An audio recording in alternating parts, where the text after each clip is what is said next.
weapon and battle for the mountain! You will call me king, slave. Now fight for my amusement! Ow! How'd you like that tuna? You know what I mean? Okay, and I'd never hurt you. Oh no! Beware of the hairy giant! If we work together, we can defeat him!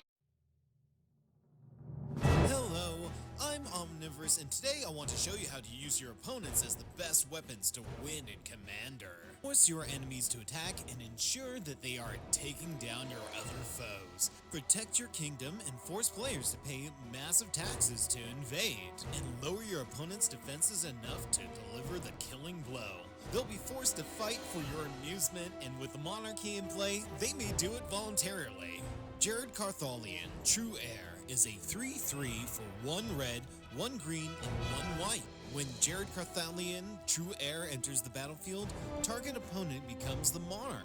You can't become the Monarch this turn. If damage would be dealt to Jared Carthalion while you're the Monarch, prevent that damage and put that many 1/1 counters on it. Jared makes one of your opponents the Monarch, encouraging them to be attacked by the table. And once you are able to retrieve the Monarchy, Jared becomes a powerhouse attacker, getting bigger every time it takes damage. This commander lets us lean into the Monarchy mechanic, as well as being in the perfect colors for Goad and forced combat. Since Jared makes one of your opponents the Monarch, we have to retrieve the crown, and the best way to do that is playing cards that make you the Monarch when they enter the battlefield. The chords of Grace, Bounty, and Heir make you the Monarch and have really relevant abilities that get better when you're the ruler. Chord of Grace makes either a spirit or an angel. Chord of Bounty lets you cheat out a land or a creature. And the Chord of Heir deals either 2 or 7 damage. Regal Behemoth will give you the crown and increase your mana production when you're the Monarch. Being a 5/5 trample beast for 6 mana doesn't hurt either. Dawnglade Regent helps protect your board by giving everything you control hexproof. Great offensive options to support your kingdom and retake the crown are Skyline Despot and Emberwild Captain. The Despot will give you a dragon each turn that you reign as the Monarch, and the Captain will punish opponents who dare to attack you. When it comes to more defensive options, we have Palace Jailer and Protector of the Crown. The Jailer will exile an opponent's creature until you lose the Monarch, and the Protector will take damage meant for you and allow you to keep the kingship under your control. Forcing your opponents to attack each other is a very satisfying thing to happen in Commander, and Goad is one of my favorite mechanics. We can goad individual targets with Vengeful Ancestor, Bloodthirsty Blade, and Agitator Ant. Vengeful Ancestor goads a creature when it enters the battlefield or attacks, then punishes opponents for having their creatures goaded. Bloodthirsty Blade is an underused equipment. For 2 mana and 1 to equip, you can guarantee the best creature amongst your opponent's boards is always goaded. The Agitator Ant gives you a diplomatic way to goad your opponent's creatures each turn. We can also goad all creatures for 1 or all of your opponents. Marcy, Breaker of the Coil, lets your creatures that deal combat damage to opponents to goad that player's board. Similarly, Kamainu, Battle Armor, will goad all creatures an opponent controls when itself gets through on them. Geode Rager goads all creatures that target player controls when a land enters the battlefield, and Disrupt Decorum indiscriminately goads all your opponent's creatures. We have other ways to force creatures to consistently attack. This is unlike Goad because they will be able to attack you. War's Toll will force opponents to attack with all their creatures if they choose to attack at all. Likewise, it will force them to use all of their lands if they use any of them, including for utility purposes. All creatures must attack and block if able with Grand Melee on the board, and Avatar of Slaughter gives all creatures double strike, then drives them berserk and makes them attack. Lastly, we have Grenzo Havoc Rager. This Goblin Rogue will allow you to go targeted creatures every time you get through with a creature, with the added ability of allowing you to steal cards from your opponent's decks. As much fun as it is to sit back and watch your foes bash each other to bits, you can get in on the action yourself. With Adeline, Resplendent Cathar, and Varchild, Betrayer of Keldor, you get effective token production. Adeline will give you a 1/1 human for each opponent each time you attack, usually netting you 3 creatures per turn. Where Varchild shines is allowing your opponents to expand their board so that when they attack, they have plenty of creatures to hit each other with. Whenever Varchild deals damage to an opponent, they get that many 1/1 red red survivor tokens. While Varchild is out, survivors can't block or attack you. Then you get control of all the survivors when Varchild leaves. The Boros All-Star, Gisela, Blade of Gold Knight doubles the damage your opponents and their permanents receive and prevents damage dealt to you by half. Great for when they're forced to attack each other.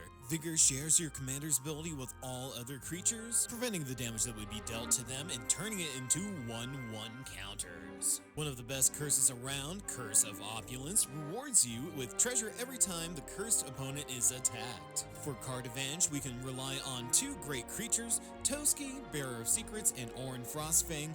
Both will let you draw every time a creature you control deals combat damage to an opponent. We also have something a little different in Benefactor's Drought. The Drought lets you draw for every blocking creature an opponent controls. You can be diplomatic and save an opponent from lethal attack while drawing a bit, so it's really handy. To help us and our opponents get in some nice hits, we have several ways to lower their defenses. Authority of the Consuls and Thalia, Heretic Cathar both force your opponent's creatures to enter the battlefield tapped, with Urbrask the Hidden having the added bonus of giving your creatures haste. Letting a single spy slip through and retake the crown for us, we have Whisper Silk Cloak, which also doubles as protection. Iroa's God of Victory gives all of our creatures menace and prevents the combat damage that would be dealt to them. Then there is Audric, Master Tactician. Whenever you attack with him and 3 other creatures, you get to decide if and how creatures will block.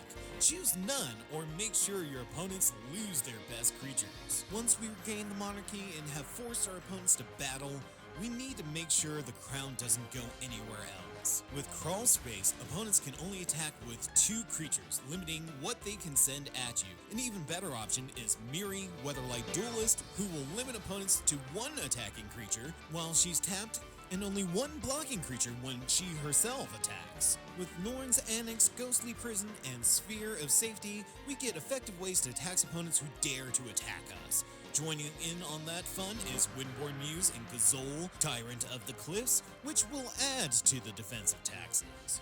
And the best of these taxing creatures is Archangel of Tides, which taxes attacking creatures when it's untapped and will attack opponents who try to block when it attacks. Taxing an opponent out of an attack is all well and good, but we also can directly protect ourselves. Giver of Runes will grant creatures protection from the color of your choice, protecting but also doubling as a way to let you slip through your opponent's defenses.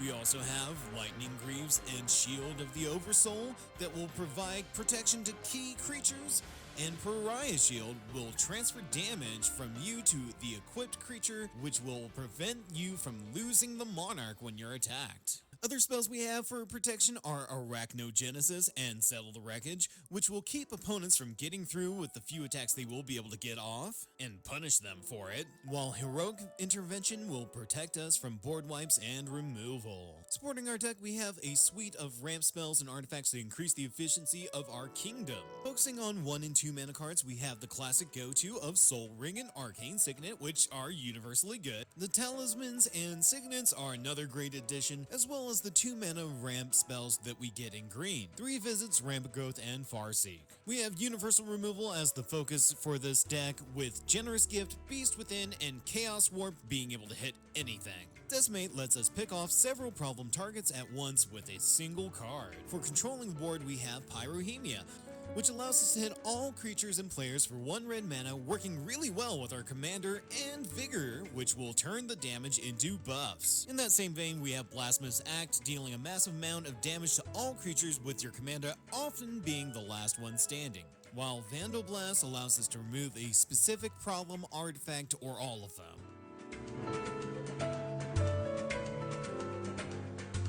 Iganjo, Seed of the Empire, Buseju, Who Endures, and Arena are good additions for utility. Arena can be activated at instant speed and can use a creature that's already tapped. Often your champion comes out on top. We also have Yavimaya, Cradle of Growth, to help us fix our mana, and Mosswort Bridge will allow us to cheat in a powerful card for minimal cost. The rest of the land base is made up with versatile mana sources, pain lands, the pathways, the battle bond lands, the shock lands, fetch lands, and more. Always encourage people to make proxies of cards if they want to enjoy them in Commander, as it's all about having fun, and even CEDH players should welcome proxies. That said, we've got several budget solutions for this deck. Baird, Steward of Archive, comes in for Archangel of Tides. Archon of Coronation comes in for Gisela, Blade of Gold Knight. Bastion Protector comes in for Crawlspace. Fight to the Death comes in for Arachnogenesis. Frontier Warmonger replaces Iroas, God of Victory. Invasion Plan substitutes for Authority of the Consuls. Nils, Discipline Enforcer, comes in for Miri, Weatherlight Duelist. We switch Pariah Shield for the original Pariah. Shamanic Revelation is a great way to draw cards and comes in for Benefactor's Drought. Swiftfoot Boots is the obvious replacement for Lightning Greaves. Ulvenwald Tracker comes in for Grenzo, Havoc Razor. Entourage of Trest replaces Orin Frostfang. Curse of Hospitality comes in for Curse of Opulence, and Warmonger Hellkite subs in for Regal Behemoth. The complete deck list for both versions will be available with links in the description. And that will do it for the deck tech. Hope you all enjoy manipulating your opponents into fighting each other while you walk away with the win. If you enjoyed this video, please like and subscribe, and keep it here at the all-consuming Nerddom YouTube channel for more Magic the Gathering and RPG content. Check out some of the other exciting deck techs we have, or take a look at my Twitch channel, The Omnivorous Nerd, where you can see me build characters, play through, and analyze misunderstood role-playing games live. Until next time, stay hungry, and thanks for watching!